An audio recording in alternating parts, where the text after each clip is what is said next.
you have to look at it a little differently. And like you said, yeah, a lot of us, we've been conditioned to think a certain way. It feels more complicated than the tree's life, right? We have all these things that we do and we add all the stress and we have to do this to be successful. And we come up with all this thinking and noise, and it's very distracting.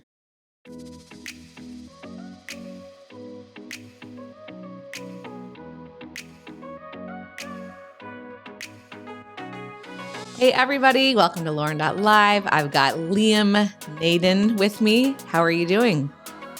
I'm great. Thank you, Lauren. Thanks for having me here. It's going to be an interesting show, I'm sure. Yes, thank you so much for being here. So Liam is a man of many wonders, a speaker, a teacher. He's a relationship coach, a writer, a researcher, and a podcast host. Are you still doing the podcast? Yeah. Okay. Yeah, I've got two podcasts. Yeah, using your brain for success. That's one of them, right? Mm-hmm. And then what's the other? Yeah. The other one is about marriage and relationships, and that's called Growing in Love for Life. Oh, okay. This is juicy. We got a lot to cover. Would you mind just doing an intro on yourself, kind of a little bit of your background and then how you got interested in these areas? I know you've got a really interesting story, so I'd love it if you share it. Okay. Well, as you mentioned in your introduction, I see myself as a researcher, a writer, speaker, and a teacher. And really primarily what I'm interested in or what I'm consumed by is how do we get the results we really get in our life? And more importantly, how can we be happy? How can we feel in control of our life, do the things we really want to do? And what I believe, and which I can talk about a bit, is to live our purpose, which is to be the best that we can be. And that's something that I've always been interested in, but I took it quite a different tack, or if you like, I took the traditional tack of approaching that subject for quite a few years. And I studied all sorts of different things to do with success, how to be the best that you can be, how to be successful. And I went down many different paths. I went down the religious path, the spiritual path. I studied meditation and many spiritual practices, law of attraction, all those sorts of things. I went down a lot of the personal development, self-help path areas. So I'd go to seminars all over the world. I'd read books. I'd do courses. I'd study programs. You know, I was forever doing things like listening to tapes in those days about how to reprogram your subconscious mind, how to change your beliefs, how to be positive, how to have positive thoughts, all those sorts of things, you know, and goal setting. And alongside of all of those things that I was doing about studying how to be successful, I was also applying it, if you like, in my own life, because I was pretty well an entrepreneur for most of my adult life, still am, I guess. So I've had 18 different businesses, and so I always had my own business, and I was applying, if you like, or trying to apply principles of success to that. So I always worked really hard, and I achieved a lot of success, quote unquote, in my life. But one thing I noticed that I always had, which I wasn't so crazy about, was I always seemed to have stress and problems. And it was almost like the more successful I got, in terms of the more money I was making or the bigger my business or whatever it was, the more problems and stress I had. And it was like this roller coaster of continually trying to achieve more, to overcome problems, and then try to achieve more, and then end up with more problems. You know, and I started to really believe what many people would say to you is true, which is that problems and stress are a natural part of achieving success. You know, if we want to be the best that we can be, if we want to achieve our potential, we have to overcome adversity. We have to overcome difficulty. We have to struggle. We have to challenge ourselves to be bigger, better, greater, more, all those sorts of things. Now, I subsequently realized or discovered that none of those things are actually true, that struggle and stress are not part of our life purpose at all. But anyway, I was starting to believe that was the case. So here I was barreling along, studying all these things, applying them to my business, having lots of problems and stress and dealing with all that as well, setting my goals, you know, working harder and harder. And then something happened when I was in my mid-40s that should never have happened, because remember, I'd studied all these things to do with success, but I actually ended up going from being a multimillionaire to losing everything and becoming homeless. And I had to move back in with my elderly mother and sleep on the sofa in her living room in her small apartment. And I thought at the time, why is this happening to me? I know about goal setting. I know about taking control of your thoughts and your mind and achieving what you want to do through, determination and going after opportunities and all those sorts of things. But I felt very much out of control of my life. None of these things seemed to be helping me. And I thought, well, why have they helped me? They certainly haven't helped me to get into this situation. So anyway, I went through all that experience, and as you do, you come out the other side, and I started to rebuild my life, and I started to set up new businesses again. And I attracted a new personal relationship with somebody who was wonderful to be around, which was a bit of a contrast for some of the relationships I'd had. But one of the things I noticed was, excuse me, just getting a cup of tea delivered. Sorry. No problem. One of the things I noticed was that my life seemed to be working in quite a different way. And whereas before I'd been chasing after success, really struggling, setting higher goals, overcoming problems, really working towards it, it was as if success was actually coming to me. And this wasn't in a sort of a law of attraction type way, but it was like the right sort of people seemed to show up at the right time. I seemed to get the right ideas at the right time. Someone would come along to me and say, hey, Liam, here's an idea for a business. Why don't you do that? Here's an opportunity. And I'd go, that's a great idea. And I do it, and it worked. So things were in much more of a flow. And I was finding, and I still am actually, that I was doing all of the things that really made me happy, that I was enjoying life. And things were a lot less struggle. And, I was looking forward to waking up in the morning rather than dreading opening my email. And rather than going to bed at night stressed and worried about all my problems, I was looking forward to the next day. And I suddenly realized I don't have any problems or stress. What's happening? Something is very different here. I'm doing something very different. And I thought, I need to figure out what this is, because I don't want to stop doing it. I want to make sure I don't mess this up, because this is really great. I feel in the flow. I feel like I'm doing what I'm supposed to be doing. I feel like I'm fulfilled, and I feel like I'm in control of my life. So that really led me to a whole study of who we really are, what we're doing here on a very basic level, actually on a biological level, and to understand how we actually get the results that we do in our life. And through research and pulling ideas together, and also my own practical experience of what has worked and not worked for me, and what I've shown and seen in others has worked and not worked, that's really what I do now, is share this information on how you really work and how you get the results you do. So that's basically me. Wow. That's incredible. Do you believe, now that you've come through the other side, that losing your money, becoming homeless, having to go sleep on your mom's couch, do you believe that was almost like a gift and a universal nudge to change the way of life? It forced you to, but absolutely, it was the best thing that ever happened to me, really, or one of the best things that ever happened.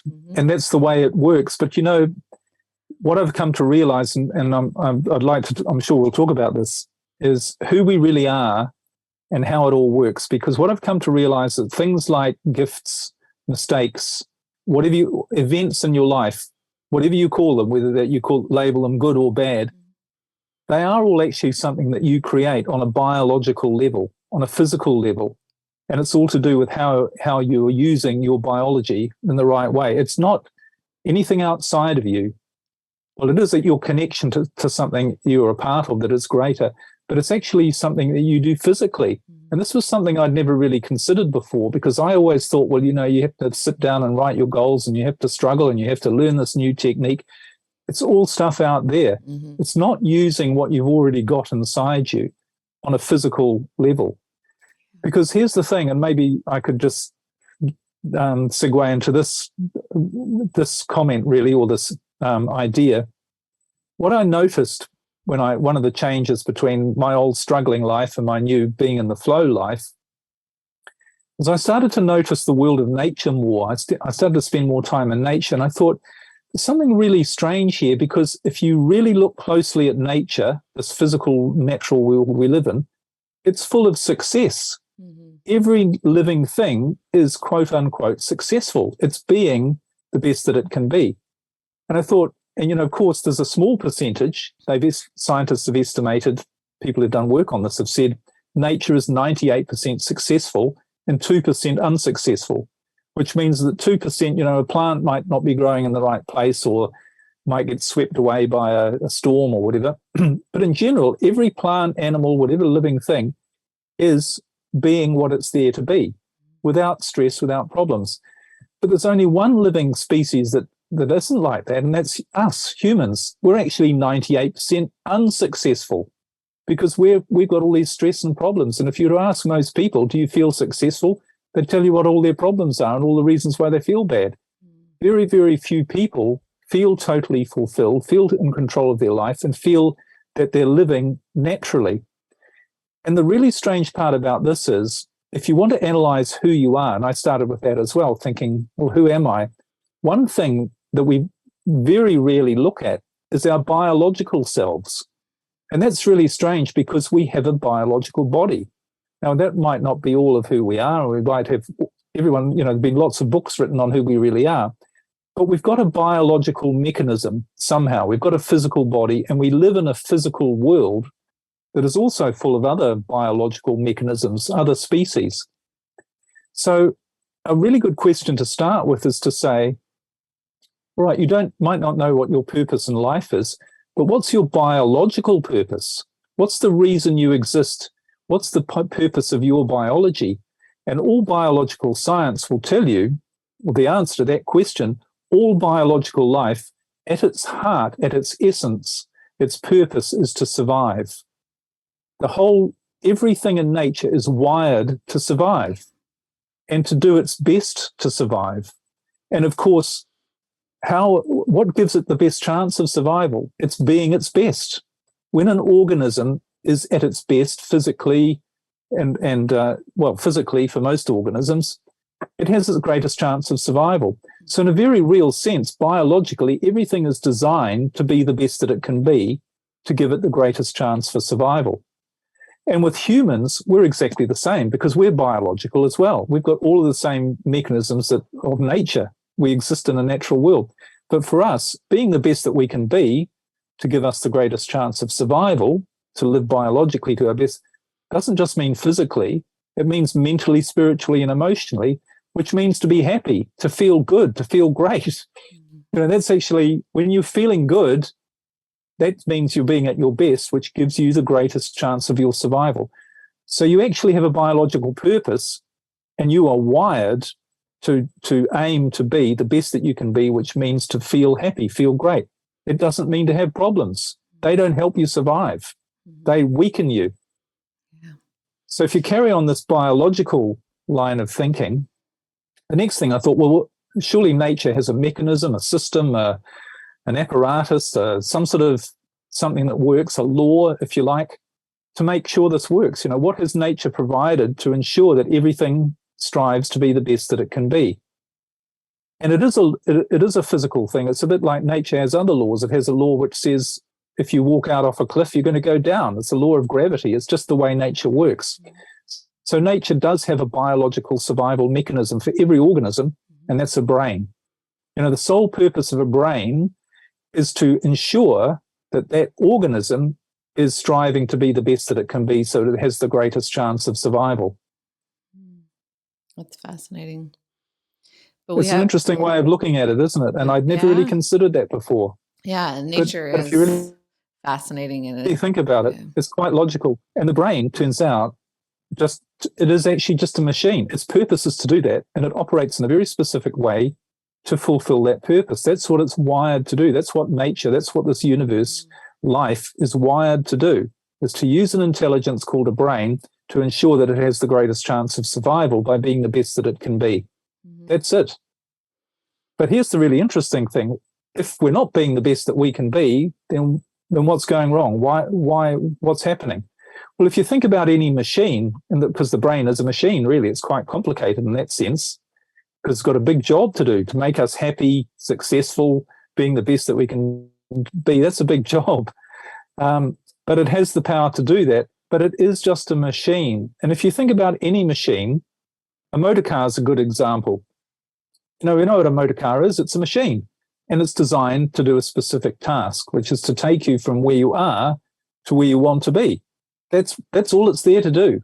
And it's going to do it predictably, efficiently, reliably, with certainty, if you use it the right way, if you drive it the right way. And if you do that, all you need to do is get in and enjoy the ride. You don't worry about whether it's going to work or not, and you don't worry about whether it's going to create any problems, because it won't if it's used the right way. And it turns out that the brain is exactly the same. And that's why in the rest of nature, there is so little failure. Because most of nature is using its brain the way it was designed to be used. But we as humans, we've been given all these ideas and programming, if you like, from birth, and all these false ideas about who we are and how we work. That means we mess it up. And no one's really even taught us how to use our brain the right way. No one's ever said to us, if one of your children comes along and says, I don't know about your children, I'm talking about one's children, maybe a 10-year-old or a 12-year-old, and says, Dad, can I take the car to a party tomorrow night? It's 100 miles down the road. And you'd go, no, you can't. Well, why not? Well, you don't know how to drive it. You don't know how to use that car. But I know it'll get me there 100 miles. Yes, but you need to know how to drive it. And then the child might say, well, look, just give me I'll learn about it later, but just give me a couple of quick tips so I can get there fast without having to learn too much. And the father would say, I'm sorry, that's not the way it works. You need to understand how it works, how to use it the right way, and how you actually operate it. And then you need some practice.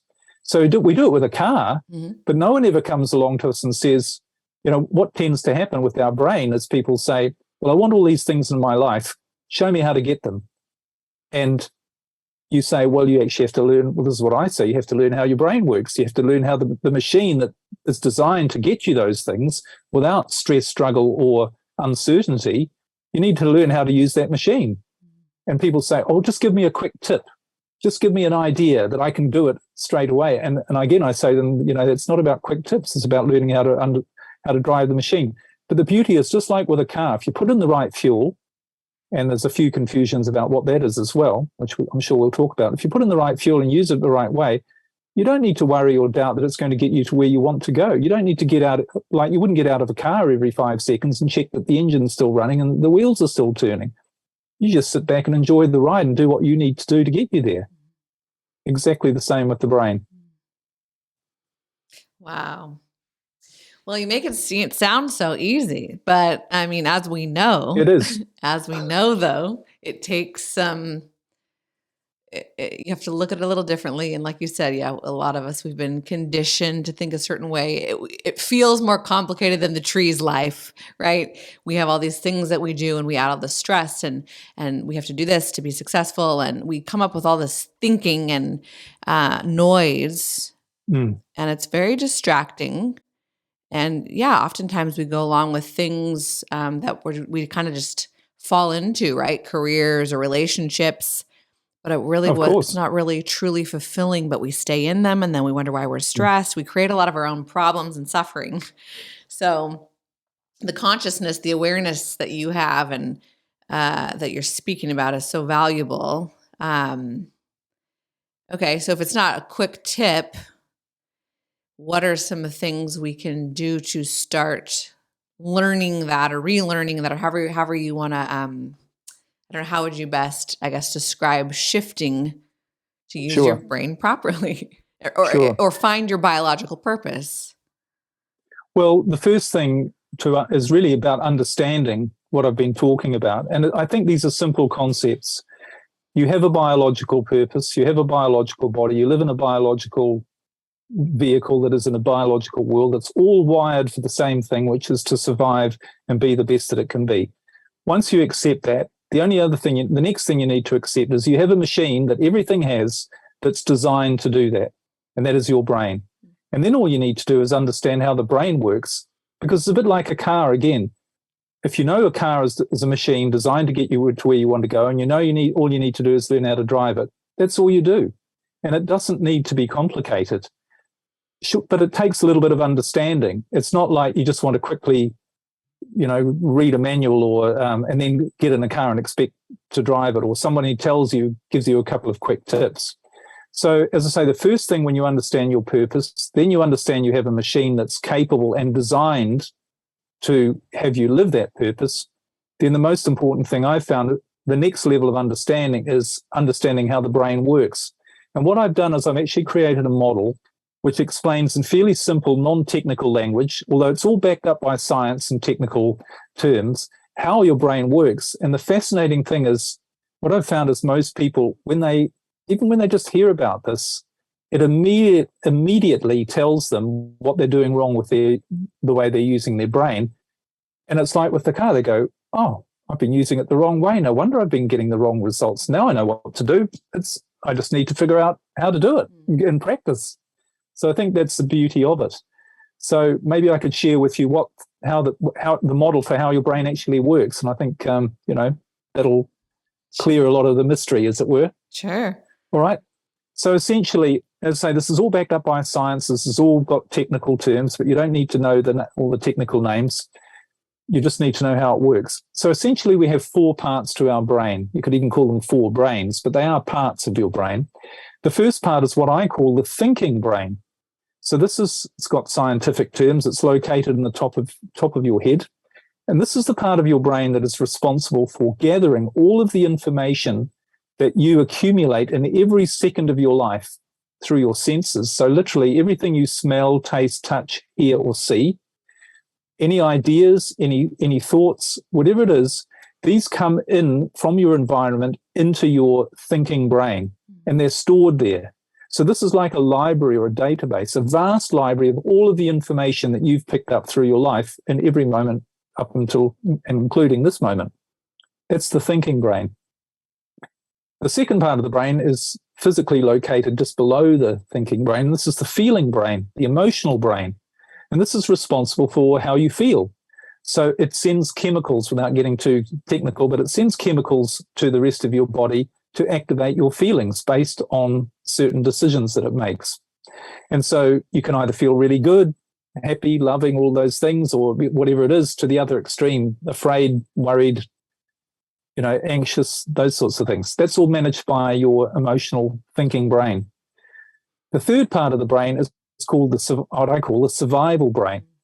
And this is located at the back of the head. And this manages everything to do with your moment-by-moment survival. So it's nothing to do with your thinking, obviously. But this handles things like your breathing or all your organs functioning, your heart rate, and basically everything to keep you alive, to keep you surviving.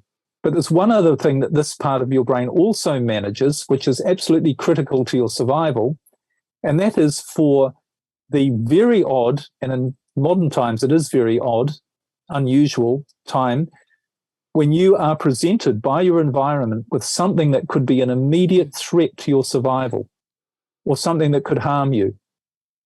For instance, in the classic analogy in prehistoric times, the caveman's walking down the forest and the lion jumps out at him. So there the brain recognizes an immediate threat to your survival. And what it does is it kicks in a part of your survival brain, which we've often heard of as the fight, flight, freeze response, if you like.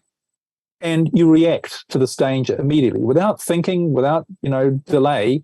And maybe with the lion, you run away, or you shout out for help, or you stand and fight, whatever it is. This is your survival brain acting to preserve you from a life-threatening situation.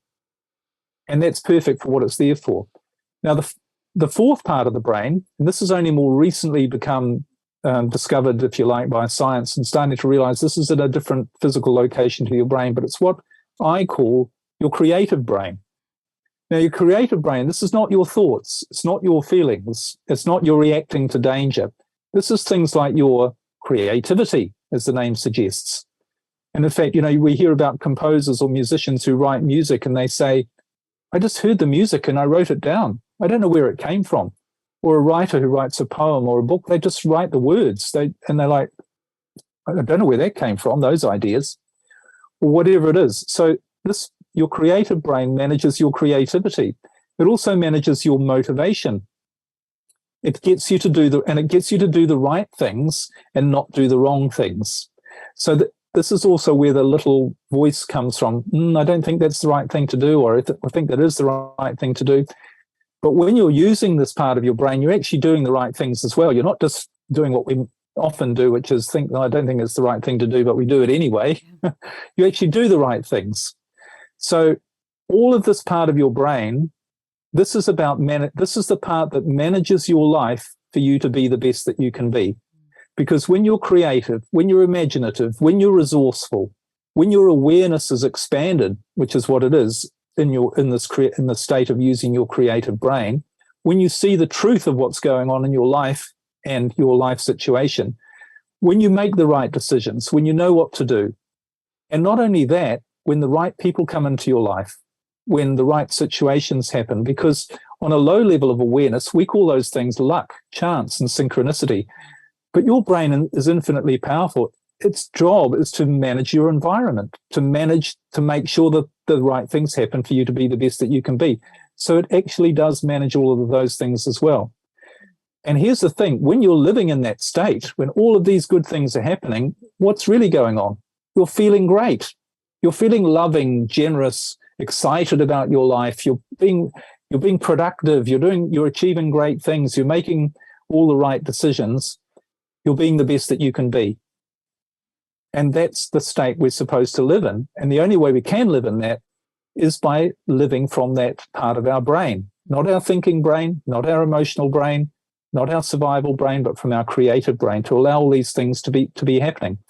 But there's only one time you're not supposed to live like that. And that is when the lion runs out of the forest at you. Because in that instance, you're faced with an immediate threat or danger. Your resourcefulness, creativity, imagination, they're of no use to you there. What the brain actually does when you're faced with an immediate threat to your survival, it activates a warning signal and it sends out in the form of feelings, fear, into your system. Fear is the warning signal that you are faced with an immediate threat to your survival. And what it does then, when the brain receives that, the survival brain kicks in and it activates your fight, flight, freeze mechanism. It's actually called your sympathetic nervous system. It gets activated. And what that does is it takes all the resources from anywhere else in your body and in your brain to use that energy to direct itself to get rid of that immediate threat or danger, because it's going to need that. And it blocks out, shuts down anything that's not helpful, not useful, or even damaging to that, including, guess what? Your creative brain. When you feel fear, and which includes stress, worry, anxiety, they're all part of fear. When you feel that, what's actually happening on a biological level is your brain is switching on your fight, flight, freeze mechanism and shutting down all of your creativity, resourcefulness, big picture thinking, imagination, all of those things. Now that's great. That's essential when the lion's coming at you. You can't have time to think. You're not, you're going to be eaten. But what happens if you've got a problem? How can you solve a problem when you're in that state, when all of your problem-solving resources are being blocked from you? And what do you do? And what do most people do? They live in this state of anxiety. They don't know why their brain is making them feel anxious. The only reason their brain's making them feel anxious and worried is because their brain is interpreting something in their life that's happening right now as being a threat to their survival, but it never is it? Something on the TV, somebody says something, it's never a threat to your survival. The lion's not about to eat you, but our brain is operating in a way that makes us think that it is, and it locks us into this very low awareness, in the now reactive state where we don't know what to do. And what do? We frantically try and write down our goals, or push, or struggle, or make decisions, or try and learn more information, try and use our thinking brain to figure it all out. That's not the role of our thinking brain either. Our thinking brain doesn't know the answer. Our thinking brain doesn't know what we really need to be happy. We can never figure that out. Our creative brain does. That's the part of the brain that not only knows, it's the part that's supposed to bring it to us. We block out all of those resources when we activate this fear mechanism. And this is why in the Bible, for instance, we have been taught all this stuff about how to use your brain. The Bible says more than 360 times, be not afraid, have no fear, have faith, let go. Now, it's not saying it'd be a good idea to work on your fears and try not to be as afraid as possible. Or if you are, try all these things and techniques and everything, and just reduce the amount of fear because everything will be all right. It says, no, it doesn't say that. It says, be not afraid, because that is an order. That is an instruction. When you are afraid, you activate the wrong part of your brain, which means you're not going to be living as you're naturally designed to live, surviving and thriving, being your best. You're acting as if you've got a lion in the room. And most people are walking around with lions all around them, and then they're simply not there. But their brain, through our conditioning and all sorts of things, is interpreting that our life is full of lions when it's not. And when you understand this, you realize the machine works without fear. Fear is the enemy. Fear is the toxin. Just like physical toxins damage our body, mental toxins in the way of fear are going to stop us from operating this machine the right way. And what is the symptom of operating a machine the wrong way? Problems, stress, not doing well. That's all it is. Wow. Yeah. I was listening, and it was interesting when you said that, it clicked. Like, okay, we are living in this, not all of us all the time, but generally society, we're living in a state of stress constantly, keeping up, having to do this, our work, just the way that our society is kind of structured, there's just a lot of stress. And so no wonder people are feeling both physically and mentally off balance and not themselves, not their best. And you're right. It may not be literally like a lion jumping at you and you have adrenaline, but when there's stresses around, of course it's going to affect you.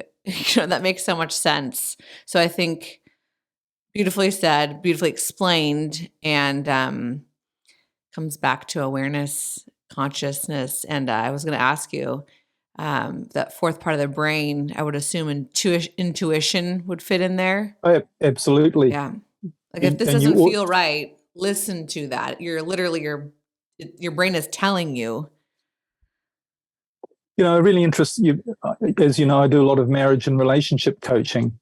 And one of the really interesting, if people don't think this is, or another way of understanding this in your own life, is very often you might have a friend or a family member who's going through a problem, maybe a relationship problem. And they come to you and they say, oh, I'm having all sorts of problems in my marriage or my relationship. And, we're not getting on and this, that, and that's happening. You can see very clearly what they should do. You can see the answer. You go, oh, it's so obvious what you should do. Leave the guy. Or, go and find someone better. Maybe someone in a job is a good example. You're in the wrong job. Go and find another job. And you can see very clearly if that's the answer. It might be to do something else. It might be to, get rid of their boss or whatever. But you can usually see for somebody else very clearly the solution to their problem. But isn't it interesting? They can't see it.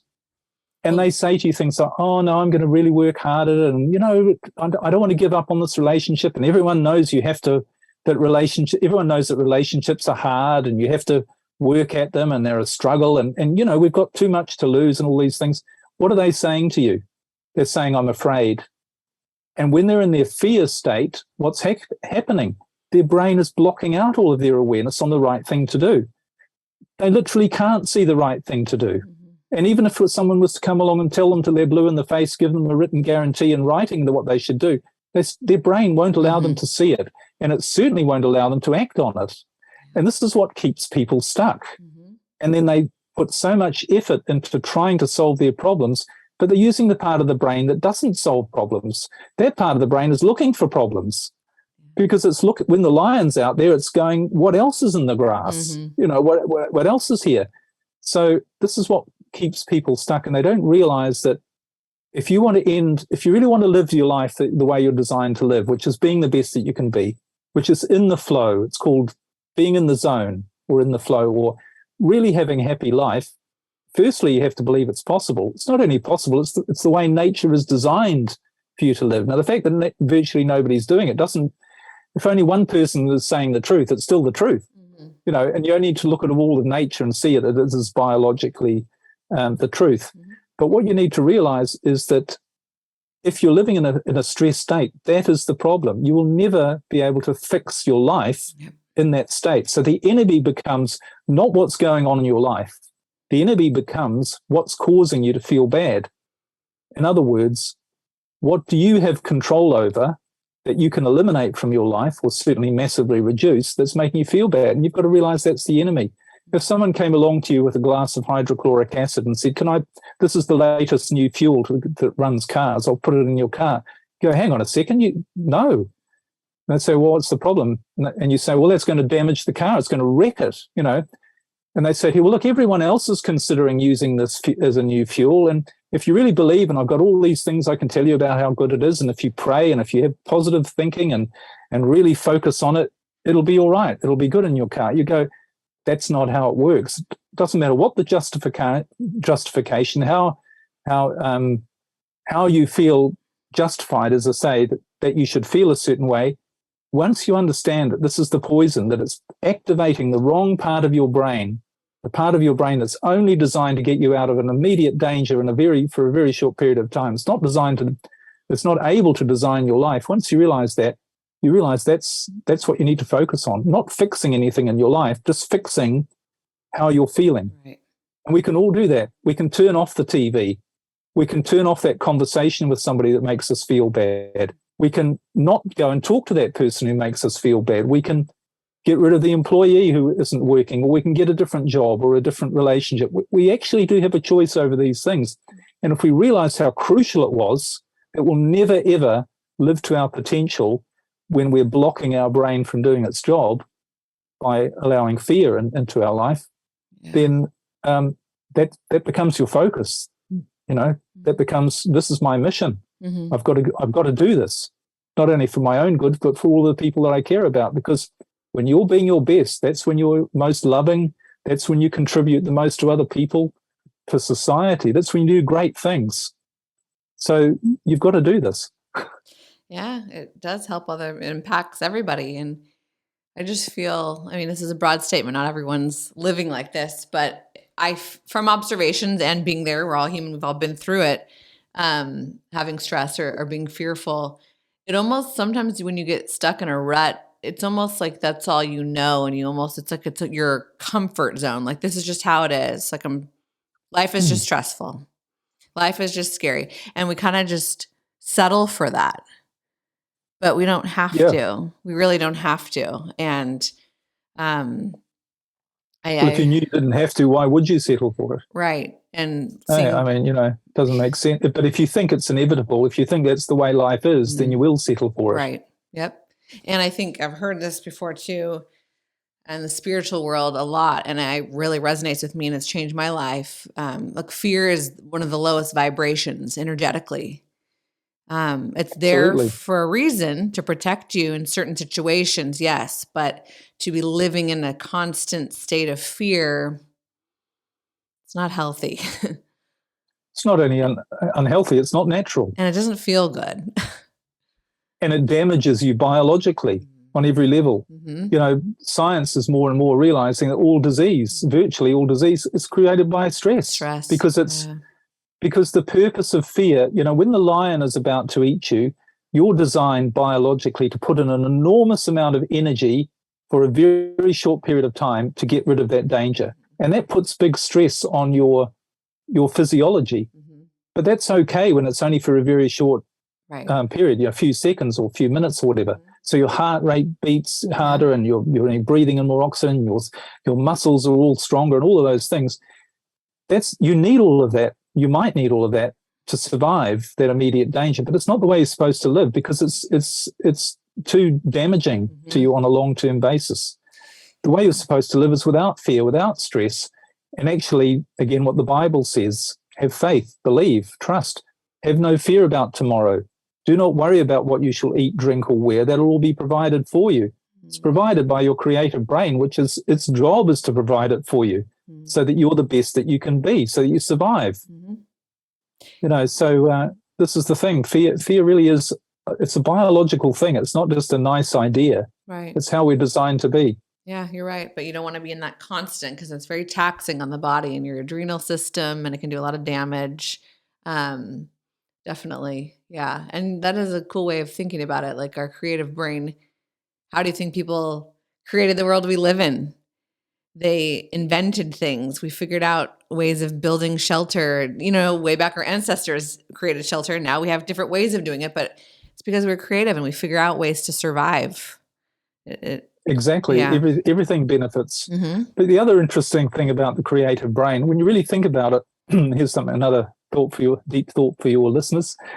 If you think about the most significant things that have happened to you in your life, that might be the person you've met who you marry and have children with, or, different career choices or business choices or people that you associate with. Very, very few of them, if any, are the result of you setting goals and trying to achieve those things. Most of the significant things that happen to you in your life are like things that come out of the blue. Mm-hmm. So where do they come from? They're not coming from us trying to make them happen. We don't sit down on a Saturday morning at 9 o'clock, write down our goals and say, tomorrow morning at 10 a.m., I'm going to meet this person and we're going to get married and we're going to have 3 children and this is what they're going to look like and this is what we're going to... You don't do any of that. You suddenly bump into somebody and you look at them and go, I'm going to marry that person, or, I want to be in a relationship with that person, or you see a job or a business or an idea and it just things fall into place. So there is something else working on your life besides you trying to figure it all out. Right. So why not just acknowledge that is the part that's driving your life and let it do its job and get out of the way and stop creating problems and stress so that you don't spend most of your time trying to clean up messes that wouldn't exist if you'd actually made the right decision in the first place. Which is, I know what I used to do a lot of in my stressful days. I'd go, oh no, I shouldn't have made that decision. But we make the wrong decision out of fear. We go, oh, I know that they're not the right person to marry, but I'm going to make it work. We all know relationships are hard. You have to work at them. I'll make it work, And it just creates a life of stress that's also unnecessary. And in the meantime, our creative brain, which is connected to infinite intelligence, is saying, what are you doing? Please, can you get out of the way? I'm here to do a job, which is to make you have the greatest chance of survival, and you're sabotaging it. Yeah, a lot of self-sabotaging. So do you think on a deeper spiritual level then, yes, we have what we need to survive biologically. Do you think though, like you said, you bump into somebody, maybe my creative thinking is making that available and I'm noticing it and I'm going to go for the right person, but they still just walked down the street. I didn't do that. And I bumped into them, right? So would you say that that's like the universe supporting me in a way to survive, like a way to thrive and survive? I mean, how do you kind of explain that aspect of it? Well, there's a couple of things. Firstly, being the best that we can be also means being our best spiritually, because we do have a spiritual component. So, of course, all of that is handled by our creative brain as well. It's not like just a purely functional thing, but it is designed to give us the greatest experience of our biological self. But in terms of how responsible are we for what happens in our life, I think more and more evidence is proving, and I'm certainly have proven this to myself and people I've worked with. Yes, you do actually, on a very high level of awareness, you are aware that there's a part of you that is controlling the events in your life. Yeah. It's not some random thing, or it's not something outside of you, or some being or person outside of you that's deciding that you should have this person in your life. Your creative brain is actually managing your environment. It's bringing to you the right people, the right circumstances. On a low level of awareness, we would call this chance, luck, synchronicity. But when you start really using your creative brain the way you're designed to, what happens is your awareness shifts and you start to see the truth. Yeah. And you start to see things in a very different way, the way they actually are, which is there are no coincidences in this world. There couldn't be. It couldn't function if it was all random. There are laws that make everything work perfectly. The planets move around the stars, everything, the atoms, the molecules, they all work perfectly. Everything in nature biologically works perfectly. There's nothing random, but you only become aware of that when you're using your creative brain, when you see the truth. So you see that there are no chance events. And the beautiful part about that is, instead of being afraid and worried, what do I need to do? How am I going to make sure I get the right people in my life? What do I need to figure out? What do I do now?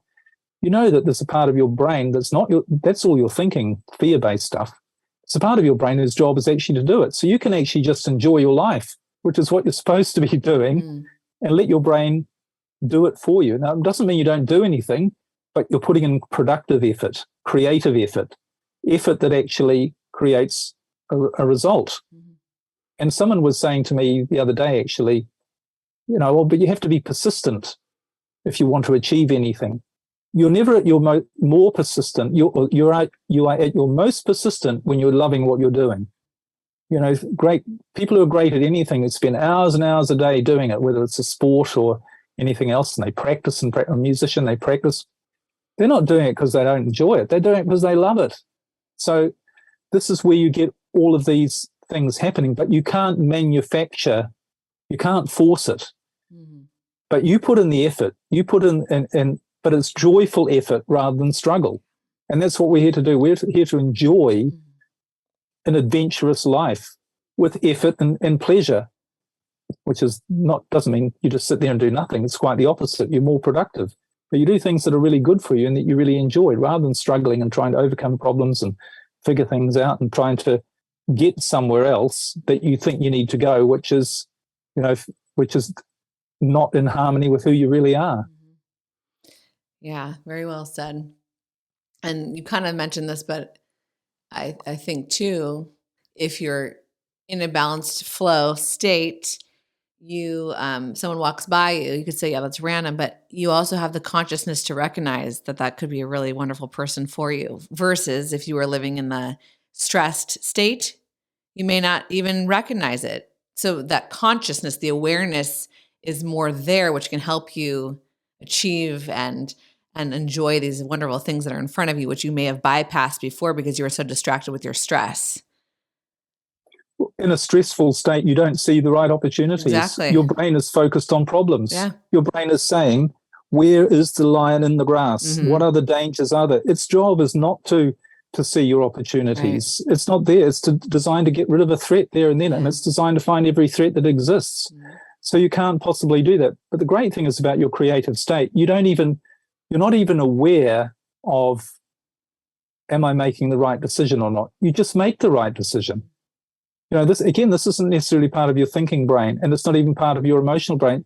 You make the right decision, and you don't worry about whether you are making the right decision or not. That's the other thing, because all of those things are fear-based, aren't they? Worrying about, am I measuring it? Is this the right thing? Oh, what does this feel like? Can I? You don't need to do any of that. This is a natural process. This is the way you're naturally designed to be. You don't need to be an intellectual expert to run your life perfectly. It's not the way you're designed.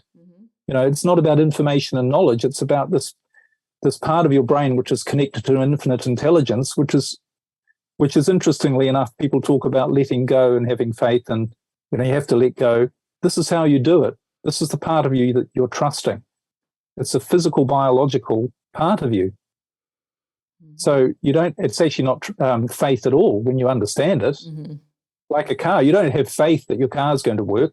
You just understand that it does. And therefore, you don't even think about it. You just let it do its job. That's true. It's the same with your brain. Mm-hmm. And it's a much easier, it's the way we're supposed to live, It's like, as I say, we're supposed to have fun here and have an adventure. Mm-hmm. An experience. Yeah. Very fascinating. Well, before we end, because we've had so much wonderful conversation, but I want to make sure we touch a little bit on the relationship side of things, since that is an area of your, you coach, you were mentioning. We kind of touched on this, but I'm assuming you use this model in your coaching with relationships, correct?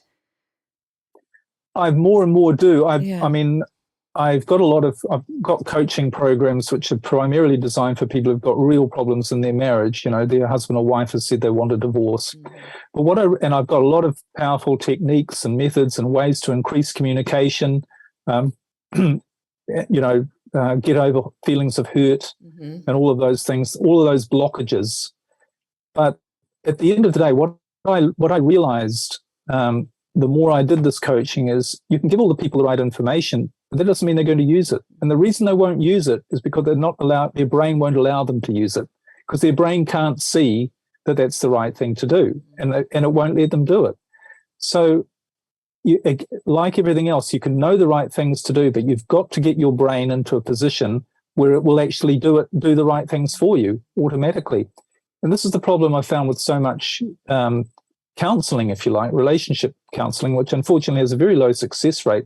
And the reason is it's dealing with trying to solve your problems on a logical level.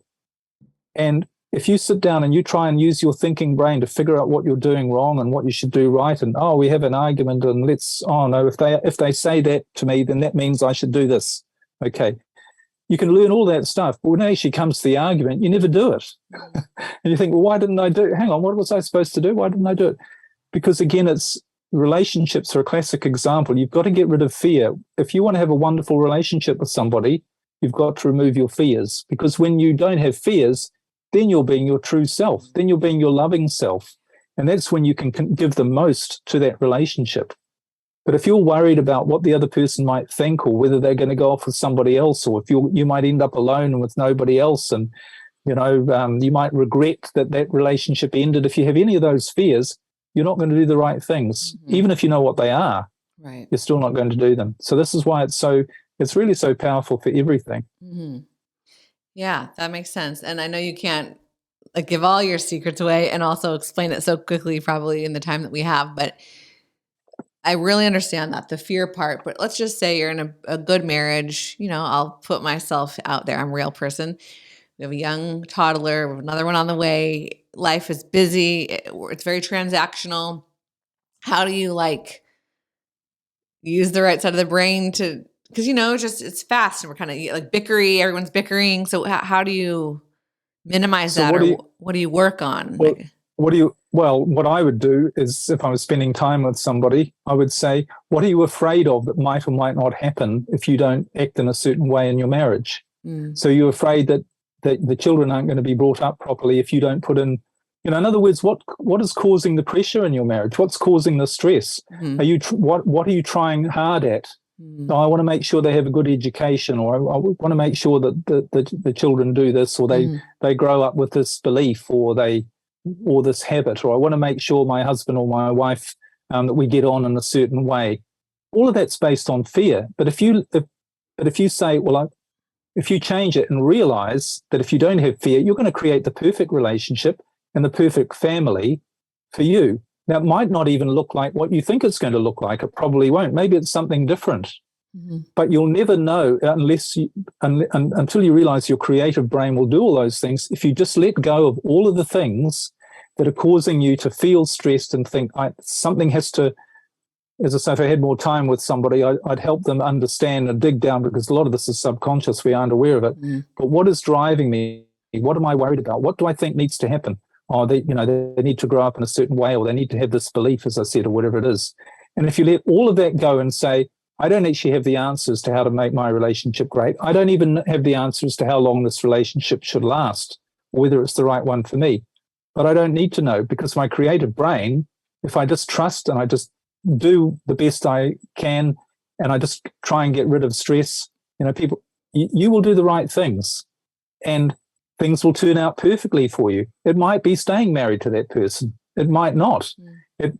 It might be your children doing something completely different to what you expect, but it'll be the perfect thing for them. Right. Education is a good example. So many people have this huge stress. I don't know what it's like in your country. It's probably pretty bad. They've got to send them to the right school, and they've got to give them all these things for their education. They spend a huge amount of their time and effort to make money for that to happen, when in actual fact, that might be completely the wrong, just because it's a school with a certain name, or, college or whatever. It might be better if you go off and homeschool them and get in a van and drive around the country for 3 years.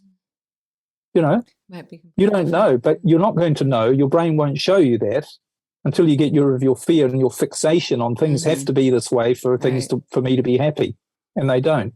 Your brain knows what you need to be happy. Does that make sense? Do you think? Oh, the last part clicked for me. I'm making a joke, but I'm like a Virgo. I like everything to kind of be a certain way and control things, and it's a good intent. It's always good intention, right? I like to take care of my family and have everything nice and neat, but it can't always be like that, right? So I have to let go of that control, and then if so that's my area. But I think, we get fixated on how something should be. And then when it doesn't happen, then the reaction comes out, right? And so I think, it's really interesting. Most of us spend our life fixated on trying to achieve what we think the way things should be. Yeah. And the reality is they never turn out the way we think the way things should be. Because in our head, we think, oh, when this happens, everything will be perfect and we'll be so happy and, no arguments and all that. Even if you got to that point where you are, where you see yourself in your mind and where you will be in that place are two different places. And you're probably, this is why people set goals and think, when I achieve that, I'll be happy. They get there and they're not happy, and then they have to keep going because they're using their thinking brain rather than just trusting and saying, I wonder what's going to show up today in my creative brain. I wonder what's going to bring me today. I have no attachment. Religion talks about this, or spirituality. Remove your attachment to things. And this is why, because your creative brain knows far more than you do about what you want and how to get it. So you have to remove any preconceived idea of what you think you need to be happy, and just see what shows up and act on what shows up. Another way of doing this, the ultimate, is living in the present moment. People call that mindfulness, being in the now, whatever it is. That's the ultimate way of using your brain the right way, because it's the only place where you're not afraid. You're not trying to hang on to anything. You're not worried about the next moment. Remember, it says in the Bible, do not worry about tomorrow. It's not saying set goals and worry about and try and fixate on how things need to be. Trust the part of your brain that does the job, the part that's designed to get you to where you want to go or where you're supposed to go. And whatever that looks like for you, you're going to be amazed. And the beautiful part about this is once you start doing this, more and more great things start showing up in your life. And you go, I wonder where that came from. And then you go, I understand now. And then you become more addicted to living this way, and more good things show up. Yeah. So you kind of practice it becomes easier. Being in the moment has really helped me. And also the attachment thing. A lot of Buddhists talk about that. And attachment is very difficult for us as humans here. But I think that can be so freeing. Wow. Yeah, these are all when you really understand good. This is biological. A lot of religions, they talk about it in a fairly theoretical way. This is biological. This is the way you're designed to live. This is the way all nature works, including you. It's not being attached to outcomes. It's not just a nice idea. It's biological. It's mechanical. It's as mechanical as walking off a cliff and going downwards. That's it. It's crazy because you feel like you've lived your whole life, being taught to be attached to something, from a child. I'm not going to share. It's mine. It's from the get, right? You really have to. Wow. We've been conditioned since birth that all of this is wrong, haven't we? Yep. So this is what we have to unlearn. But again, if there's only one person says the truth, it's still the truth. The fact that everybody else is living the opposite way doesn't make it right. And if, unfortunately, you look at the biological failure rate of humans, 98% of people are not being biologically successful. They're not being the best they can be. They're not realizing their potential. They're living with stress and problems. Well, look at our world. I think we don't even have to say anything. Just look at the chaos and you can see things aren't working. And that's what I think is going on right now on a higher level is things are crumbling. And we've been doing... But on a higher level, you actually see that everything's absolutely perfect. What's not perfect is people's perception of themselves and what's going on. And that's what causes the stress. That's what causes people to feel terrible, is not what's going on, it's what they think is going on. And what they think is going on is based on this part of their brain going, there's problems, you're a limited little being, you've got to fight the enemy, there's danger. You can't see the truth that everything's perfect when you're in that state. So you see the world is full of problems and stress, but it's not. The world is amazing. Go back 100 years and say, in 100 years' time, you're going to be able to do all those things. People would go, wow, I bet in 100 years, everyone will be so happy that they can talk to each other on the phone. They don't need to worry about where they get their water and food from. They've got clothing. They've got all of these great things. They can access to infinite information. Everyone will be there'll be no pain in life then. Everyone will be so happy. But here we are. It's not like that because it's people's perception, and it's not their fault. It's because they're not aware that they're using their brain in a way that doesn't allow them to see the truth. Right. Yeah. Sometimes I actually say that I'll step outside and I'm like, if you look at everything's actually going great. It's beautiful. Things are existing. It's fine. But then we have all these like structured parts of society that are all like, and we're looking at that. So you're right. It is about perception, and it's a good way to explain it, to think about it a little bit differently. Mm-hmm. Wow. Well, this is wonderful. It's just, we make it so complicated, but it's really quite simple. If you think life is complicated, just go out and look at a bird. And I mean, really look at a bird, not for 5 seconds, for a minute, 2 minutes, 5 minutes, and just see the perfection in a bird. Look at a tree and look at the perfection there. And you'll realize it's infinite in its beauty and infinite in its complexity. But all of that has brought it into this marvelously beautiful, simple structure, which is a bird or a tree or whatever it is, or an insect. But so we are too, right? It doesn't need to be. We are that as well. If you could have that appreciation, we need to be able to see that for another person or yourself, if you could do that too, and just look at how amazing we are, our bodies, and it's incredible. And that's, if we really started to stop and become aware of that, we'd realize that there is something magical that is driving this world that we're a part of and that we can tap into. Why would we be worried and stressed and trying to figure stuff out? You could literally spend your life just looking at one leaf on a tree and never be bored with trying to understand what that was. So we live in an incredible infinite universe, but our awareness of whether we can see that or not and appreciate that or not comes down to how we use our brain. And we're designed to be able to appreciate it. We're designed to be here to love every moment and go, wow, this is incredible. And I'm so lucky and grateful and loving and all. That's what we're designed, because that is the truth. We are surrounded by that. And again, all we need to do, it's a bit like with a car. If you use it the right way, you're going to go, wow, this is a great trip. This is perfect. This is what it's supposed to be. But if you don't, if you're going to have problems and you're going to go, I don't understand that, all I see are problems. All I see is stress. This isn't right. This is, upsetting. I love it all. It's great. So valuable. I'm so glad that we could do this episode to share with people, because I think it obviously changed your life. And, I can continue to practice this and be more aware. And I've done it a little bit, but I have more of it that I'd like to do. And I just think it's a wonderful journey. Where can people find you if they do want, some extra help, or they want to learn more about this? Are you online? Yeah, everything is on my website, which is just my name, liamnaden.com. I've got a podcast called Using Your Brain for Success, which is all about, really, I go very deep into explaining about your brain, who you are, how to use it, and all those things. I do coaching. I have a coaching program, which is, uses a process which explains all of this in a lot more detail, again, about how your brain works and how you're wired and how to eliminate the things that are stopping you from living in the right state.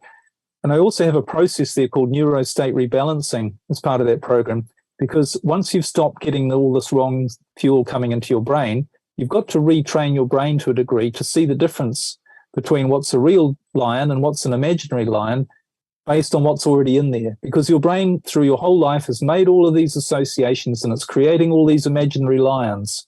And through Neuro-State Rebalancing, which, as the name suggests, rebalances your brain, so you're using your creative part rather than your survival part, what that does is it gets your brain to see the difference. And then your brain can go, I can see that's not a lion, so I'm not going to be afraid of it. But that's a lion, I'll only be afraid of that. But we don't have to deal with many lions these days, so most of the time you don't have to be afraid of anything. That's the beauty of it. But it's all there on my website if people would like to find out more, just liamnaden.com. Perfect. Okay, we'll put that in the show notes as well so people can find you. Thank you so much for all the work that you're doing to help people, and for this podcast. I hope people learn something new or are thinking about it in a different way on the other side of the brain. This was really wonderful. So thank you so much, Liam. Thanks so much for having me. It's been a real pleasure talking to you. Thank you.